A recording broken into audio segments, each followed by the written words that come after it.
Bwana ni mwema wakati wote na wakati wote. Bwana ni mwema. Nipende kualika mnaotusikiliza na kufuatilia katika mada hii nzuri ambayo siku hii ya leo tunakwenda kujifunza, ikiwa inahusu habari za muziki na ibada. Mbele yenu ni SYL Mafunzoni kutoka Buse, na nimekuja hapa nikiwa nina Azimio Yohana. Naweza kuwasalimia kwa Mungu. Asante. Ninaye pia Nestori Malima, naweza kuwasalimia. Asante. Ninaye pia Rosemary Mlefu, naweza kuwasalimia. Asante. Nami ni Shabani Orogo. Na kabla hatuja kwenda kujifunza mada yetu hii ambayo leo tutakuwa nayo ya kwamba muziki na ibada, ni wakaribisha sasa kwa ajili ya ombi. Tuombe. Baba yetu na Mungu wetu, tunakushukuru kwa ajili ya wasaa huu mzuri ambao umetupatia. Sasa tunapohitaji kujifunza habari za ibada na muziki, tunakualika wewe utufundishe. Ni katika jina la Yesu Kristo, amina. Malima, najua ya kwamba umesikia mambo mengi na hasa kuhusiana na habari za muziki, kama hivi leo ambavyo tuko hapa kwa ajili ya kujifunza na wanaotufuatilia mahali walipo juu ya muziki na ibada. Unaweza ukatuambia tu kwamba nini maana ya muziki tunapozungumzia muziki? Karibu. Asante sana. Kwa maana ya muziki ni kwamba maana yake ni mpangilio au mfuatano wa sauti katika ulinganifu mzuri. Kwa maana hizi sauti ndio zinatengeneza maneno yanayoweza kuimbika na kuleta maana katika uimbaji. Asante sana. Kama ambavyo tumesikia kwamba muziki ni mpangilio mzuri wa mfuatano wa maneno, na katika hilo tutaangalia vizuri kwa undani wake. Mwalimu Azimio Yohana, najua sasa kwamba tumesikia muziki na sisi mada yetu inazungumzia muziki na ibada. Unaweza ukatuambia tu ya kwamba tunapozungumzia ibada tunazungumzia nini, kusudi hata msikilizaji anayetusikiliza na kufuatilia aweze kuelewa kwamba nini ambacho tunakizungumzia kwenye ibada. Ibada ni nini? Asante. Tunapozungumzia suala zima la ibada, ni kitendo cha kunyenyekea, na yule ambaye unanyenyekea kwake ni yule ambaye unamwamini na unajua ndiye chanzo chako. Na hapa tufahamu tu ya kwamba tumeumbwa kwa namna ambayo ndani mwetu tumeumbiwa ibada. Kwa hiyo pale ambapo unaenda kunyenyekea, kuomba, lakini pia kupeleka sadaka yako, ukiimba na kufurahi. Wakati mwingine watu wamekuwa wakifanya ibada pale ambapo unakuta kuna changamoto au kuna chochote ambacho unahitaji ufanyiwe. Kwa hiyo ibada ni kitendo cha kuwa wazi kwa yule ambaye unamwamini kwa lengo la kupata kile ambacho unahitaji. Asante. Asante sana. Nadhani ndugu msikilizaji ambaye unatusikiliza sasa, tumeelewa ya kwamba tunapozungumza habari ya muziki tunazungumzia nini, lakini pia tunapozungumza habari ya ibada tunazungumzia nini. Na kama ambavyo tumesema ya kwamba tunayo mada ambayo inahusiana na muziki na ibada, na tumekwisha tazama maana ya muziki na tumetazama pia maana ya ibada. Tunazungumzia ibada, na hivyo kama ni ibada ni kitendo cha kunyenyekea, hivyo kumbe tunazungumzia habari ya muziki na namna ambavyo unatunyenyekeza kwa Mungu, namna ambavyo unatuelekeza kwenye ibada juu ya Mungu wetu. Madam Rose, unatuambia nini kuhusiana na asili ya muziki? Muziki chanzo chake ni nini na ni wapi? Ni nani mwanzilishi na namna na aina mbalimbali za muziki ambayo leo tunaitazama, nini chanzo chake? Karibu. Asante. Tunapoongelea asili ya muziki ni Mungu mwenyewe, ambapo tunapoongelea asili ya muziki wa ibada tunasema ya kwamba asili ya muziki ni Mungu mwenyewe, ambapo tangu juu mbinguni kabla ya ulimwengu kuumbwa muziki ulikuwepo, ulitumika juu mbinguni. tunamwona Lucifer akiwa amepewa sauti 12 ambazo alikuwa akizitumia kwa ajili ya kumtukuza Mungu juu mbinguni. Na hata baada ya dhambi kuingia, baada ya Lucifer kuasi, kuanguka dhambini, kujinua kutokana na ule uzuri aliokuwa nao na sauti aliyokuwa nayo, tunaona alishushwa duniani na kuwa chanzo cha mziki ule usiofaa katika ibada hapa duniani. Na muziki uliobaki juu mbinguni ambao ulikuwa ni muziki uliotumiwa na malaika, ndio mziki ambao umeendelea kuwa muziki unaofaa katika ibada inayompendeza Mungu, na hiyo ndio asili ya muziki. Asante sana. Nadhani tumesikia na pia mtazamaji ambaye anatufuatilia amesikia ya kwamba tunapozungumzia chanzo cha muziki ni Mungu mwenyewe. La jambo lingine ambalo pia madamu ametueleza ni juu ya muziki ambao tunauona ambao sasa haufai ni upi, ni nani ambaye ni asili yake na mwanzilishi wake, ya kwamba Mungu ni chanzo cha muziki kwa ujumla, lakini shetani baada ya kuwa ameasi kule mbinguni akawa ni mwanzilishi wa muziki usiofanya nini, usiofaa. Na sasa kama kuna muziki usiofaa, kumbe kuna muziki ambao unafaa, na kama kuna muziki kumbe unaofaa, huu kumbe ni muziki wa ibada. Sasa Madam Rose, hebu tueleze tunapozungumzia muziki wa ibada ni upi na umebeba nini? Karibu. Asante. Tunapoongelea muziki wa ibada, tunasema ya kwamba muziki katika ibada ni chombo cha kiroho kinachotumika kuelekeza mioyo ya waumini kwa Mungu wao wanayemwabudu. Tunapoongelea muziki wa ibada, ni muziki ambao unaielekeza mioyo ya waumini, mioyo ya washiriki wanaokuwepo katika ibada kumwelekea yule wanayemwabudu. Kama wanamwabudu Mungu wa mbinguni, basi mioyo yao itaelekezwa kwa Mungu wa mbinguni, na kama wanamwabudu shetani, basi mioyo yao pia itaelekezwa kwa yule wanayemwabudu. Na tunapoongelea huu muziki wa ibada, tunasema ya kwamba katika muziki wa ibada unakuwa una sauti za kuabudu zinazolenga kumheshimu Mungu na kuimarisha imani ya waumini pamoja na washiriki kwa Mungu au yule wanayemwabudu. Kwa pale ambapo tunaona ya kwamba muziki utakapotumiwa na usiwe na usimwelekeze muumini wala mshiriki kwa Mungu wake, pale muziki utakapotumiwa na usionekane kuwa na mguso wote kwa yule muumini ambaye anausikiliza, basi huo muziki utakuwa sio wa ibada, kwani utakuwa haujatimiza lengo kuu la muziki wa ibada. Na pia kama muziki ambao utatumiwa katika ibada ukalenga kabisa moja kwa moja au ukagusa katika mioyo ya washiriki, basi huo tunasema ya kwamba ndio muziki ambao unatakiwa katika ibada, na ni muziki ambao tunasema kwamba ni muziki tulivu, sio muziki wenye kelele wala sio muziki wenye kurukaruka, bali ni muziki ambao ni tulivu, ndio ambao unafaa kwa ajili ya kuielekeza mioyo yetu kwa Mungu. Asante sana.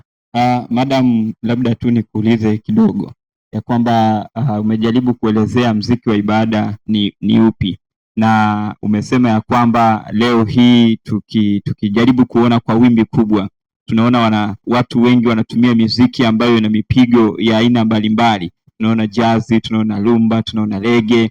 Hii tunaizungumziaje kwenye muktadha wa ibada? Asante. Tunapoongelea muktadha wa ibada, sababu tunazo ibada mbalimbali, tuna ibada ya kumpendeza Mungu, lakini pia tuna ibada ambayo ni machukizo mbele za Mungu. Katika ibada ambayo inampendeza Mungu, muziki ambao unaweza kutumika, tunasema ni muziki wa taratibu, na ni muziki ambao kwa ujumla unaelekeza mioyo ya waumini kwa muumbaji wao, kwa Mungu wao. Miziki mingine yote yenye asili zote za midundo ambao baadhi imetajwa kama rumba, tunayo jazz, tunayo hip hop, tunayo legend, na miziki mingine yote yenye asili ya midundo, sio miziki ambayo inapendeza katika ibada. Ni miziki ya ibada isiyompendeza Mungu, ni ibada inayomtukuza shetani na wala si Mungu. Katika ibada ya kumpendeza Mungu, tunatarajia mioyo yote ya waumini itaelekezwa kwa Mungu wao, na siku zote kauli pekee inayotumika kumwelekeza mtu sio kauli ya kelele, bali ni utaratibu na ustaarabu. Ndo muziki pekee na ndo njia pekee ya kuongea, ndo njia pekee ya kuwasiliana na Mungu wetu tunapokuwa katika ibada. Asante sana madam. Nestori Malima nadhani sasa tumemsikia, lakini pia mtazamaji amesikia namna madam amejaribu kutueleza kwa uzuri ya kwamba tunapozungumzia mziki wa ibada ni upi na aina za muziki ambayo leo tunazitazama. Amejaribu kutueleza vizuri ya kwamba sio za ibada, ila ni ibada kwa shetani. Kwa hiyo maana yake ametuweka vizuri ya kwamba kumbe ipo ibada kwa Mungu wa kweli na upo muziki ambao unafaa kwa ajili ya huyo Mungu, na ipo muziki ambayo inafaa kwa yule Mungu ambaye sasa ni Mungu wa dunia hii ambaye ni shetani, na pia ana muziki yake. Sasa Malima, unaweza ukatueleza nini kuhusiana na makusudi ya muziki? Nini lilikuwa kusudi la Mungu, au Mungu amepanga nini kuhusiana na muziki, hasa muziki wa ibada unapotumika? Asante sana. Ni kusema kwamba makusudi ya muziki au Mungu alikusudia nini kuweka muziki hasa katika ibada. Tunaposema muziki, tunasema kwamba kusudi la kwanza ni kwamba muziki unarudisha utukufu kwa Mungu, kwamba tunapokuwa tunaimba, tunapokuwa tunasifu kupitia nyimbo, basi Mungu anajitwalia utukufu au tunarudisha utukufu kwa Mungu, kwa sababu yeye ndiye muweza wa yote na yeye ndiyo chanzo cha hayo yote yaliyopo. Kwa kupitia nyimbo tunamsifu Mungu, kupitia nyimbo tunamwabudu na kumsujudu yeye mwenyewe na kumtukuza, kwa sababu yeye ndiye yuko juu ya yote na yeye ndiye anayestahili kuabudiwa. Kwa muziki, hasa muziki wa ibada, lengo kuu au kusudi kuu ni kurudisha utukufu au kumtukuza Mungu wa mbinguni, kwa sababu yeye ni muweza. Lakini kusudi lingine la muziki ni kusudi la kufundisha, kwamba tunapokuwa tunaimba nyimbo katika ibada, tunapokuwa tunajifunza nyimbo za Injili au nyimbo za Kristo katika vitabu, lengo ni kujifunza. Tunajifunza nini? Tunajifunza tabia ya Mungu katika hizi nyimbo, tunajifunza ukuu wa Mungu na upendo wa Mungu katika hizi nyimbo, lakini pia tunajifunza neno la Mungu kupitia hizi nyimbo. Kupitia nyimbo tunaweza tukaelewa neno la Mungu linasema nini, lakini pia kupitia nyimbo tunaweza tukajua ni nini Mungu anataka kwetu sisi ili tukaweze kuzifuata, kwa sababu watunzi wa nyimbo wanapotunga nyimbo wanazama katika Biblia, wanazama kindakindaki katika maandiko matakatifu. Kwa hawatungi zile nyimbo kwa kutumia vichwa vyao wenyewe au kwa kutumia fikra zao, hapana. Lazima wazame katika maandiko matakatifu, waone yanasema nini, alafu ndio waje watunge muziki au wimbo. Ina maana tayari huo wimbo sasa unakuwa unafanyeje? Unafundisha neno la Mungu. Kwa kupitia nyimbo basi tunapata kufunzwa au tunalipata neno la Mungu kupitia nyimbo. Lakini kusudi lingine la muziki ni sala au ombi, kwamba muziki au nyimbo zinatumika kama sala au ombi. Unaimba muziki kwa kuomba dua kwa Mungu, unatumia muziki kama ombi kwa Mungu, unaelekeza fikra zako na moyo wako wenye unyenyekevu kwa Mungu, kuomba dua au kuomba sala kupitia wimbo. Tuchukulie mfano wimbo wa kitabuni, wimbo nambari 13, nitwae hivi nilivyo, au umetuahidi ya kwamba. Kwa hizo nyimbo umetuahidi ya kwamba tukusanyikapo wawili watatu upo katikati yetu. Kwa hizo nyimbo zote hizo zinalenga kufanyeje? Ni nyimbo za dua au ni nyimbo ambazo zinalenga kuelekeza sala kwa Mungu au kufanya dua kwa Mungu. Kwa kupitia nyimbo pia tunapata dua au tunafanya sala kwa Mungu. Lakini kusudi lingine ni la muziki, kwamba muziki unatusaidia, au kusudi lingine ni kwamba kupinga majaribu, kwamba majaribu yanapokuja tunaambiwa tuimbe, kwamba tunapoimba basi tunakuwa tunamrudishia Mungu utukufu. Kupitia nyimbo tunaimba utukufu wa Mungu na tunaweza kuyapinga majaribu. Nikupe mfano mmoja. Paulo na Sila walipokuwa gerezani waliimba, na kupitia kuimba basi milango ya gereza ilifunguka. Ina maana mwovu shetani akashindwa, kwa sababu yeye alilenga ya kwamba wamo gerezani kwa jaribu la kuwaweka gerezani ya kwamba watamkana Mungu, lakini wale watu wa Mungu Paulo na Sila waliimba nyimbo ambazo sasa zilimtukuza Mungu mpaka utukufu wake ukaonekana, mpaka milango ya gereza ikafunguka. Kwa kuna nguvu kubwa katika uimbaji, na kama tukizingatia vizuri basi haya makusudi yatakuwa yanatusaidia na tutaweza kuyapinga majaribu ya mwovu shetani. Lakini kusudi lingine ni kumshinda adui. Hili nalo ni kusudi la wimbo au ni kusudi la muziki, kwamba tunapoimba basi tunamshinda adui. Tunapoimba tunamshusha shetani, kwa sababu yeye hana kitu katika maisha yetu, bali katika wimbo basi tunakuwa tunamtukuza Mungu na tunapata nguvu za kushinda haya majaribu, za kushinda huyu adui mwovu shetani ambaye anataka kututeka akili zetu, lakini kupitia uimbaji au kupitia nyimbo basi tunapata nguvu za kumshinda adui. Lakini kusudi lingine na la mwisho kabisa ni kwamba muziki au uimbaji basi unaleta umoja katika familia zetu, au umoja unajengwa kupitia uimbaji kwenye familia zetu, kwamba unapokuwa umekaa na familia yako pale nyumbani, huenda ni jioni au asubuhi, basi mnapokuwa mnaimba nyimbo zinakuwa zinawaweka pamoja, mnashirikiana kwa vitu mbalimbali. Kama ni mtu alikuwa na mawazo au kama ni mtu alikuwa na fikra ambazo zilikuwa zinamteka fikra zake, mawazo yake yanaenda mbali, basi mnakuwa mnaimba, umoja wa familia unakuwa unarejea kupitia nyimbo, mnakuwa mnapata tumaini na kufarijiana kwa nyimbo. Hayo ni baadhi tu ya makusudi ya muziki, lakini muziki una kazi kubwa mno katika maisha yetu, hasa kutuunganisha sisi na Mungu. Asante. Asante sana.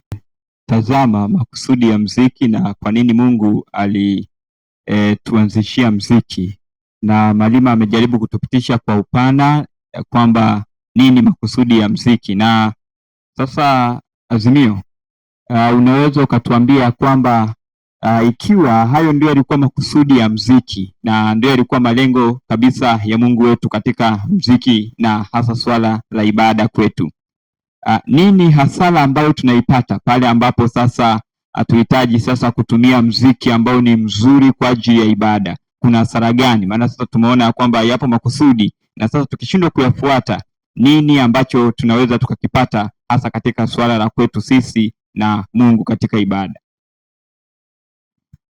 Asante. Tunapokuja kuangalia hasa hasara tunazozipata pale ambapo tunatumia muziki usiofaa, kwanza kabisa tunamfukuzisha Roho Mtakatifu, kwa sababu tunategemea tupo katika ibada, tunaimba na tunakuwa tumenyenyekea kwa Mungu wetu, huku tukitumia sauti zetu za nyimbo nzuri kwa ajili ya kumtukuza Mungu. Kwa hiyo tutakapotumia muziki usiofaa, Roho Mtakatifu huondoka, na anapoondoka tunabaki tukiwa kama tulivyo, na hapo ibada inakuwa hatumrudishii tena Mungu utukufu, ila tunakuwa tunainua mioyo yetu pekee. Lakini kitu kingine ambacho tunakuwa tunakipata, kuna kutokea kwa mgawanyiko katika kanisa. Kama kanisa tunategemea tuwe na muziki ambao ni mzuri, na siku zote kanisa watu wote hawawezi wakakubaliana katika muziki usiofaa, ila wanakuwepo watu wachache ambao wanakuwa na nguvu.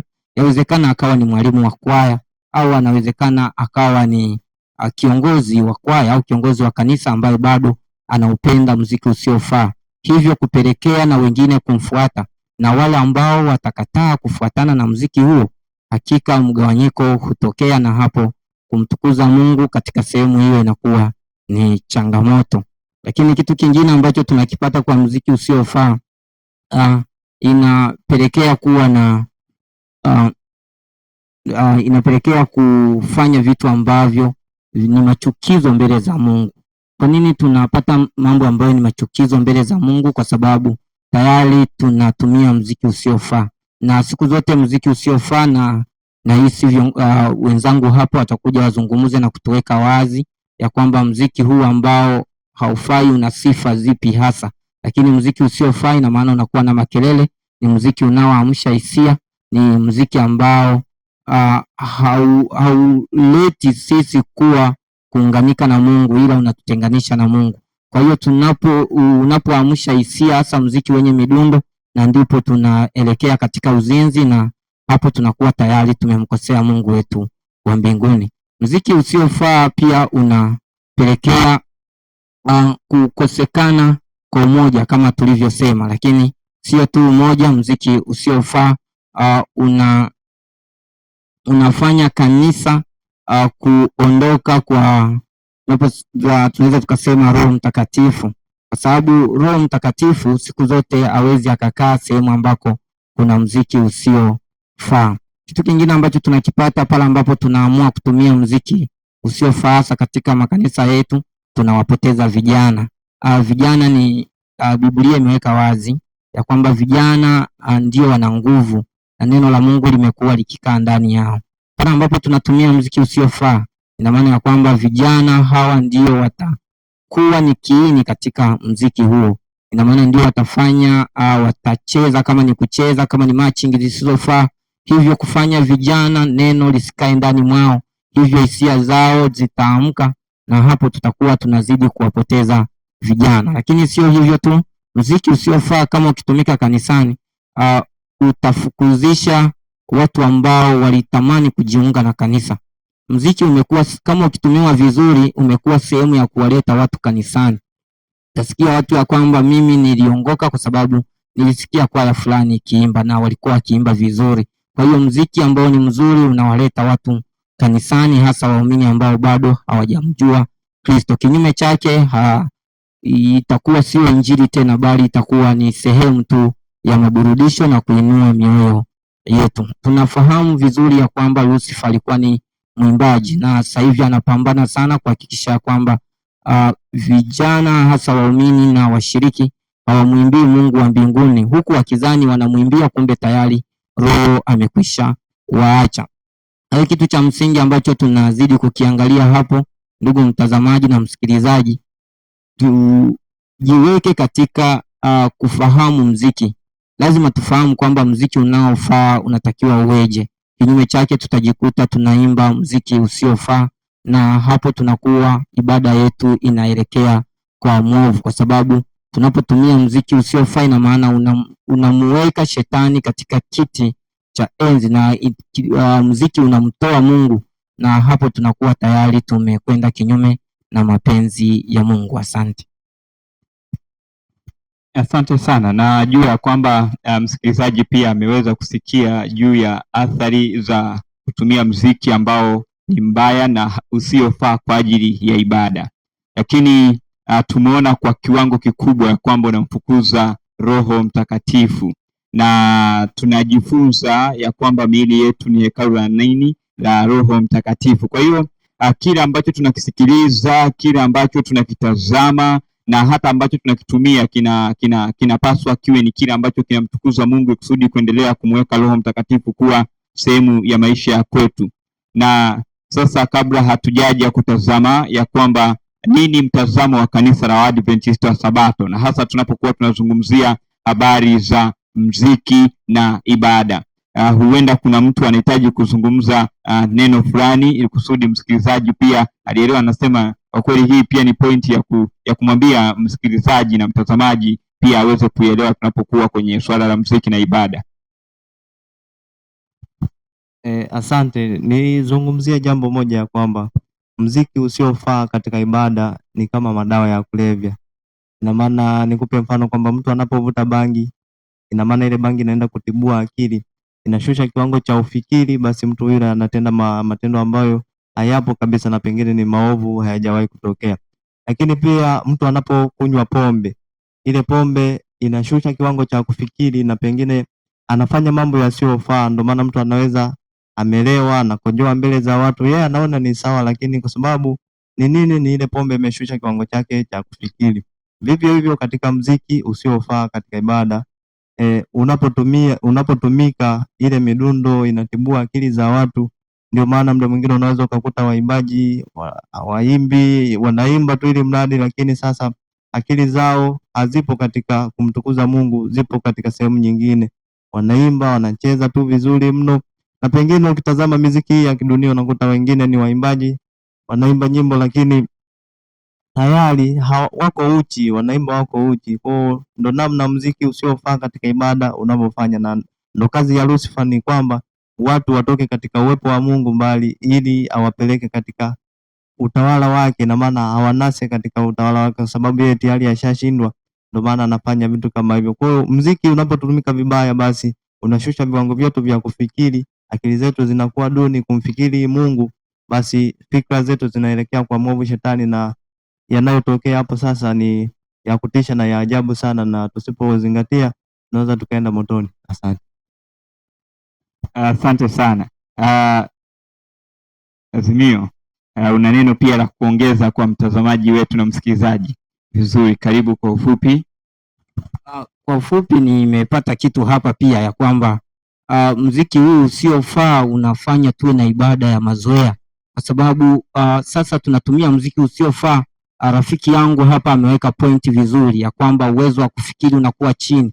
Kwa hiyo tunakuwa na ibada ambayo haina mguso, ibada ambayo sio ya unyenyekevu, ibada ambayo haimwinui Mungu. Kwa hiyo tunazidi kudumu katika mazoea tukizani tunamwabudu Mungu wa mbinguni. Asante. Asante sana. Lakini kumekuwepo na changamoto leo ya kwamba tunapokuwa kanisani alafu ikapigwa muziki ambayo ni ya utulivu tu, imeonekana ya kwamba hakuna Roho Mtakatifu mahali hapo. Maana sasa ikusudi Roho Mtakatifu ashuke mpaka watu tusikie kusisimka, yani tusikie ujazo, hisia zinaamka. Kuna jambo lolote kweli la kuweza kuzungumza hapo ya kwamba hapana, yani muziki umetulia tu hivi, hakuna vijana tunatumia lugha ya kwetu tunasema hakuna vibe kanisani, hakuna vibe, kwa hiyo hakuna Roho Mtakatifu mahali hapa. Hii ni kweli imekaaje kuhusiana na muziki na swala la ibada? Katika ibada takatifu tunasema ya kwamba ibada inahitaji kicho mbele za Mungu, na ibada inahitaji mtu, yani unapoenda mbele za Mungu kwa ajili ya ibada takatifu, nenda ukiwa na akili yako ikiwa iko timamu.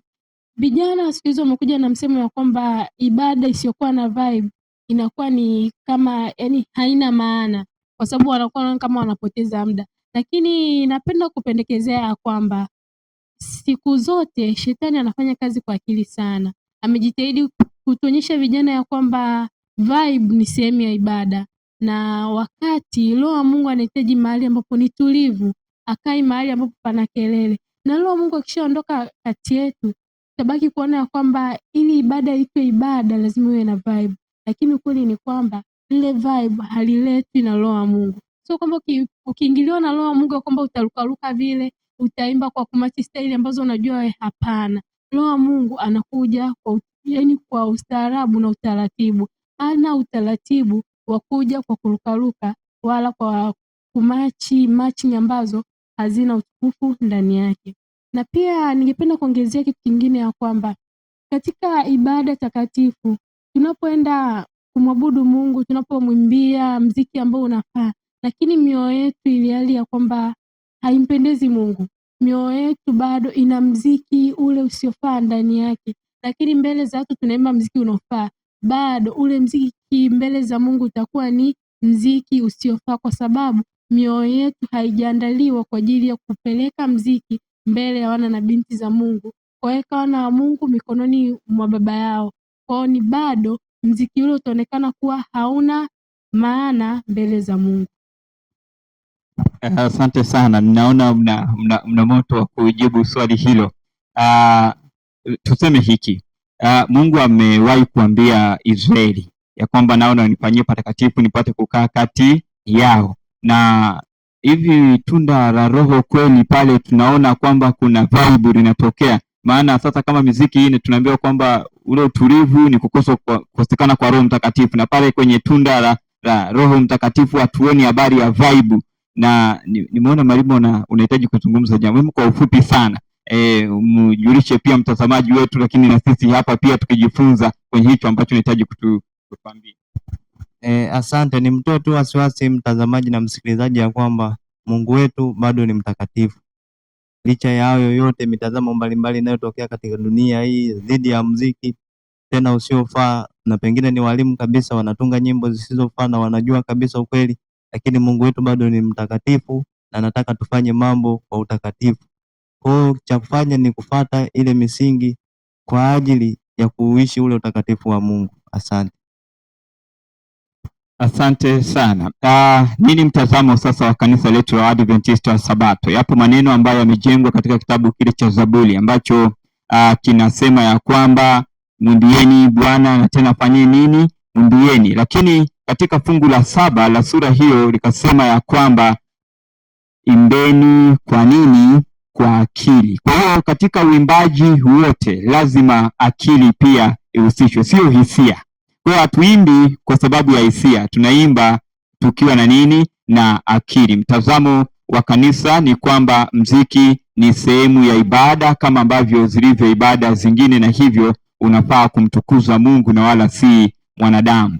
Na kutokana na hilo pia katika kitabu kile cha Kutayarisha Njia yapo maneno ya pekee ambayo yanasema, na hii tumeigusa sana, ya kwamba mziki ikiwa kama ukitumika vizuri ni mbaraka mkubwa, lakini ukitumika vibaya ni laana kubwa. Kwa nini? Kwa sababu hautoi nguvu ile ambayo Mkristo anahitaji kuipata kukisogelea kiti cha rehema, ili kusudi aweze kupata nguvu ya kumsaidia kushinda majaribu.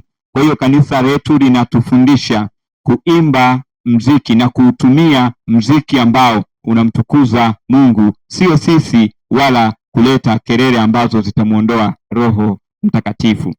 Mtazamaji ambaye ulikuwa unatufuatilia, tulikuwa na kipindi kizuri ambacho kilikuwa kina mada inayosema mziki na ibada. Na kufikia hapa tunafikia tamati ya kipindi hiki, na sasa tufunge kwa ombi, na nimkaribishe sasa Madam Rosemary Mrefu aweze kutuletea ombi hili la mwisho. Karibu Madam. Tuombe. Asante Baba Mungu na rafiki yetu wa karibu, kwani umekuwa nasi tangu tulipoanza kujifunza kuhusiana na mziki unaofaa katika ibada takatifu. Tunakuomba kwa kile tulichojifunza tuweze kuwa nguzo bora katika maisha yetu. Kuwa nasi siku zote, utusaidie tukaenende sasa na mapenzi yako. Ndivyo tuombavyo kupitia jina la Mwana Yesu Kristo. Amen.